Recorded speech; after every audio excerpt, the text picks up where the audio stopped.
वालेकुम। ओके, तो आज की इस वीडियो में हम जल्दी से बात करेंगे कि आप लोगों ने एमडी कैट की रजिस्ट्रेशन कैसे करनी है। ठीक है, अच्छा सिंपल सा प्रोसेस है। यूल गो इन गूगल, ठीक है, एंड आप लिखेंगे PMDC एमडी कैट 2026 एंड आपके पास इस तरह का एक पेज आ जाएगा सामने, जिसके ऊपर आप रजिस्ट्रेशन कर सकते हैं, बिल्कुल सिंपल। ओके, तो जब आप वेबसाइट ओपन कर लेंगे तो आपके पास कुछ इस तरह का इंटरफेस आना है। आपने पहला काम क्या करना है, रजिस्टर पे क्लिक करना है। आपने लॉगिन नहीं करना। असल में ये जो लॉगिन है ये तब करेंगे जब आपने एक दफ़ा प्रोसेस कर लिया होगा, फिर आपने अपने अकाउंट में कुछ चेक करना है, फी स्टेटस चेक करना है, कुछ भी करना है। पहली दफ़ा के लिए आपने रजिस्टर ही करना है। तो you will click on register and यहाँ पर आपने अपना नाम लिखना है। मैं अपना नाम लिख दूँगा। अच्छा, मैं रजिस्टर नहीं कर रहा एमडी कैट के लिए, मैं सिर्फ आपको दिखा रहा हूँ, इसलिए बीच में मैं कुछ डिटेल्स हाइड कर दूंगा जिसकी वजह से मेरा इशू ना आए। आइडेंटिफिकेशन मेरे पास CNIC है, आपके पास बेफॉर्म है, जुवेनाइल कार्ड, स्मार्ट कार्ड को कहते हैं, आपके पास इनमें से कोई भी डॉक्यूमेंट आप वो कर सकते हैं CNIC के लिए। ओके, सो मैंने यहाँ पर अपनी डिटेल्स फिल कर दी है। कुछ पार्ट मैंने बीच में सीट किया जिसमें मैंने अपनी पर्सनल डिटेल, फ़ोन नंबर और CNIC वगैरह डाला था ताकि आपको नजर ना आए। लेकिन आपने ऑब्वियसली अपनी डिटेल्स नॉर्मली फिल करनी है। जेंडर में obviously male. Date of birth आप लोग मुझे देख सकते हैं, उसका मुझे कोई इशू नहीं है। ठीक है, तो अब डेट ऑफ बर्थ हम अपनी सेलेक्ट करेंगे। 1 मार्च 2006 है मेरी डेट ऑफ बर्थ। यस, ये यही है। अगर आप उसके बाद मैं अपनी ईमेल डालूंगा, मुझे ईमेल करके किसी ने तंग नहीं करना। पासवर्ड में ओके गाइस, तो मैंने अपना पासवर्ड और हर चीज़ एंटर कर दिया। कॉन्फिडेंशियल डिटेल्स मैंने छुपा ली हैं। उसके बाद ये छोटा सा रिकैप्चा बॉक्स है, आपने इसको फिल करना है और साइन अप कर देना है। अब आपका अकाउंट क्रिएट हो गया है। ठीक है, अब आपने करना है लॉगिन।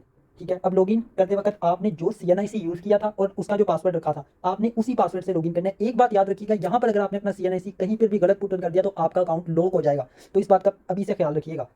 ओके, तो मैंने अपना एज यू कैन सी एक सिंपल वे में आपने अपना CNIC और पासवर्ड डालना है और लॉगिन कर लेना है। ठीक है, मैंने अपना CNIC वगैरह हाइड कर दिया फॉर ऑब्वियस रीजंस। अब आपने सिंपल, जब आप लॉगिन करेंगे तो आपके सामने एक इस तरह का पेज आएगा। ठीक है, अब इसके सामने आपके पास सिंपल डिटेल्स हैं। कुछ डिटेल्स आपकी पहले से फिल हैं, कुछ डिटेल्स मैंने अपनी हाइड कर दी। ऑथोराइजेशन नंबर से मुराद आपका CNIC है। ठीक है, मैं यहाँ पर लिख भी देता हूँ, ऑथोराइजेशन नंबर से मुराद आपका CNIC है। Now we are going to move forward.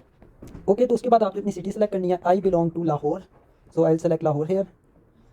Resident status, I belong to इसी स्टेटस में आपने अर्बन या रूरल में से कुछ भी सेलेक्ट करना है। अर्बन शहरी एरिया होता है, रूरल देहाती होता है, आपका डिपेंडिंग। मैं अर्बन से हूँ तो मैं अर्बन करूँगा। प्रोविंस आपका पंजाब। अच्छा, यहाँ पर आपने ध्यान से सेलेक्ट करना है, आप जिस भी प्रोविंस का यहाँ पर जो आपका डोमिसाइल है आपने उधर का ही प्रोविंस सेलेक्ट करना है। फेडरल का तो इस्लामाबाद आप सेलेक्ट करेंगे, बाकी ऑप्शन आपके सामने हैं। क्योंकि आप यहाँ पर जो सेलेक्ट करेंगे उसी कंडक्टिंग बॉडी का पेपर आपको आएगा, तो मेक श्योर यहाँ पर आपसे कोई मिस्टेक ना हो। डिस्ट्रिक्ट आपके पास जो भी आपका अवेलेबल होगा, वो मेरा लाहौर था, मैंने लाहौर कर दिया। अब जैसे मैंने कहा, यहाँ पर आपने ध्यान से डोमिसाइल वाला एरिया सेलेक्ट करना है, क्योंकि देखिए अगर मैं पंजाब सेलेक्ट करूंगा तो यहाँ पर UHS का ऑप्शन आएगा और इंटरनेशनल वेन्यू का ऑप्शन आएगा। लेकिन अगर मैं यहाँ पर पंजाब की जगह लेट से सिंध कर देता हूँ तो डिस्ट्रिक्ट भी मेरे चेंज हो जाएंगे और प्रेफर्ड यूनिवर्सिटी भी चेंज हो जाएगी। अब UHS की ये PMDC की वेबसाइट आई थिंक ग्लिच कर गई है थोड़ा सा। एनीवेज, मैं कोई और करके दिखा देता हूँ। KPK में लेट से, मुझे नहीं पता ये एरियाज कौन से हैं, लेकिन हम ये कर देते हैं। तो प्रेफर्ड यूनिवर्सिटी देखिए, अब KMU आ रही है, मतलब आपका कंडक्टिंग यूनिवर्सिटी चेंज हो जाएगी आपके डोमिसाइल वाले एरिया से। तो इसलिए कहा अपना डोमिसाइल वही यहाँ पर सेलेक्ट कीजिएगा जो आपका ओरिजिनल है। पंजाब, मैं लाहौर से हूँ तो I will obviously select Lahore. Preferred university again UHS PMDC की वेबसाइट ग्लिच कर गई। ओके, अब ठीक है। UHS सिटी ऑब्वियसली मैं लाहौर में ही दूंगा टेस्ट। एजुकेशन टाइप मैंने FSC की, यहाँ पर आप अपने FSC के मार्क्स एंटर करेंगे। देखें, अगर तो आप एक फ्रेशर है ना, तो आपने यहाँ पर फ्रेशर के like as a fresher marks enter करने हैं। ठीक है, लेकिन अगर आप एक गैप ईयर के स्टूडेंट है तो फिर आप यहाँ पर अपनी गैप ईयर के मार्क्स एंटर कर दे, जो भी आपका पुराना सेकंड ईयर का रिजल्ट था। फ्रेशर है तो ऑब्वियसली आपके पास फर्स्ट ईयर होगा। आई विल सेलेक्ट हियर 1077, बल्कि क्या मार्क्स एंटर करूँ, मैं रैंडमली एक नंबर ऐड करता हूँ, 1099 आउट ऑफ 1200। ठीक है, मैं एज अ गैप ईयर वाला स्टूडेंट आपको दिखा रहा हूँ। ओ सॉरी, आगे पीछे हो गया मेरे से। अच्छा, ये भी देख लीजिएगा, टोटल मार्क्स ऊपर आने हैं, वैसे टेक्निकली देखा जाए तो टोटल नीचे आते हैं। ओके, उसके बाद आपने अपना बोर्ड सेलेक्ट करना है। मैं 22 लाहौर से था। अपनी पिक्चर सेलेक्ट करनी है। अच्छा, क्योंकि मैं यहाँ पर कोई आपको अपनी ओरिजिनल तो कर नहीं रहा, क्योंकि मैंने MD नहीं देना। ठीक है, तो डेट्स वाई मैं यहाँ पर कोई भी पिक्चर अपलोड करूँगा, आपने यहाँ पर अपनी पिक्चर ही अपलोड करनी है। ठीक है, मैं यहाँ पर सिर्फ रैंडमली कोई भी पिक्चर अपलोड कर दूँगा। उसके बाद आपने अपनी मार्कशीट अपलोड करनी है। अच्छा गाइस, मैं यहाँ पर आपको दिखाना चाह रहा था, ये देखिए मैंने अपने डॉक्यूमेंट सारे अपलोड कर दिए हैं। अब मैंने सैंपल में कोई भी डॉक्यूमेंट्स अपलोड कर दिए क्योंकि मैंने MD नहीं देना। यहाँ पर आपने अपने अपने वही डॉक्यूमेंट्स अपलोड करने हैं, पिक्चर, मार्कशीट, CNIC का फ्रंट, उसके बाद डोमिसाइल की पिक्चर मैं भी कर देता हूँ अपनी। एज आई टोल्ड यू कि मैं कोई अपने, अच्छा एक बात याद रखिएगा कि आपने यहाँ पर जो भी पिक्चर अपलोड करनी है उसका साइज़ 1 MB से लेस होना चाहिए। ठीक है, तो डेट्स इट। अब ये स्क्रीन लोड हो रही है, मैंने सबमिट पे क्लिक कर दिया। आपने इस क्लिक बॉक्स को एक दफ़ा, चेक बॉक्स को टिक कर देना है। इसमें एक दफ़ा चेक कर लीजिएगा आपकी कोई इन्फॉर्मेशन रॉन्ग तो नहीं। एंड आई थिंक मैंने अपना नंबर तो काइंड ऑफ लीक कर दिया। एनीवेज हम उसको एडिट कर देंगे, गलती से स्क्रॉल हो गया।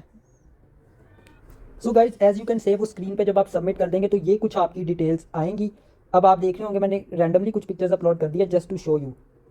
तो this is how you will upload. अब इसके बाद आपने कहाँ क्लिक करना है, इसके बाद आपने सिंपली आपकी एप्लीकेशन सबमिट होगी, आप पे नाउ पे क्लिक करेंगे तो यहाँ पर आई बिलीव कुछ होना चाहिए, यस ये आपका लाइक आ गया। अब यहाँ पर आपने देखना है आपने क्या करना है, पेमेंट नॉन रिफंडेबल है, ऑब्वियसली पाकिस्तान में गया पैसा वापस नहीं आता, तो आप इसको क्लिक करेंगे। उसके बाद ये उन्होंने नंबर दिए हुए हैं, आपस की बात है इन लोगों ने मेरी बड़ी कोई फ़ोन वगैरह नहीं उठाया था, जिन्होंने नंबर दिए हुए हैं। तो खैर एनीवेज नंबर आपको दिया हुआ है, ये नंबर्स पे आप कॉन्टैक्ट कर सकते हैं अगर कोई इशू होता है, ईमेल्स भी दी हुई हैं। उसके बाद आपने अपना सिंपल सेलेक्ट करना है, अगर आपने बैंक चलान पे करना है तो बैंक चलान, मैं ऑनलाइन पेमेंट आपको करके दिखा देता हूँ।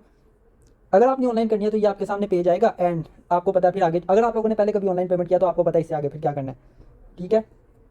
मैं एक दफ़ा चलान भी डाउनलोड करके दिखा देता हूँ, तो मैं आपको चलान भी डाउनलोड करके दिखा देता हूँ। आप इस पर क्लिक करेंगे ना MCB बैंक चलान पे, तो एक पेज लोड होगा। अच्छा एज यू कैन सी वो फाइल ऑटोमेटिकली, अगर आप फ़ोन पे या लैपटॉप पे कर रहे हैं तो वो फाइल ऑटोमेटिकली डाउनलोड हो जाएगी। अब मैंने दोबारा एक दफ़ा क्लिक किया तो कुछ नहीं हुआ, लेकिन मैं दोबारा क्लिक किया तो इसका मतलब है फाइल ऑलरेडी डाउनलोड हो चुकी है। फाइल कहाँ डाउनलोड हुई होगी मैं आपको दिखा देता हूँ। आप ये अपने ब्राउजर के 3 डॉट्स पे क्लिक करेंगे, क्रोम पे 3 डॉट्स हैं मेरे यहाँ पर, मैं जी यूज़ कर रहा हूँ तो यहाँ पर ये है, यहाँ पर आपके पास होगा डाउनलोड का ऑप्शन, ये देखें एंड ये रहा आपका PMDC का चलान, ठीक है। तो 9030 रुपीज़ का चलान निकला है। This is simply how you will apply for MD CAT, ठीक है। एक बहुत सिंपल प्रोसेस है। अगर आप एज अ रिपीटर कर रहे हैं तो आप अपने सेकंड ईयर के मार्क्स ऐड करके उनकी मार्कशीट ऐड कर दें। अगर आप फर्स्ट ईयर का कर रहे हैं तो फर्स्ट ईयर, अगर आप एज अ फ्रेशर हैं तो फर्स्ट ईयर का कर दें। ऑल तो इसका ज़्यादा इशू नहीं होगा। So this is your challan form, आगे आप पे कर दें। अल्लाह हाफिज़।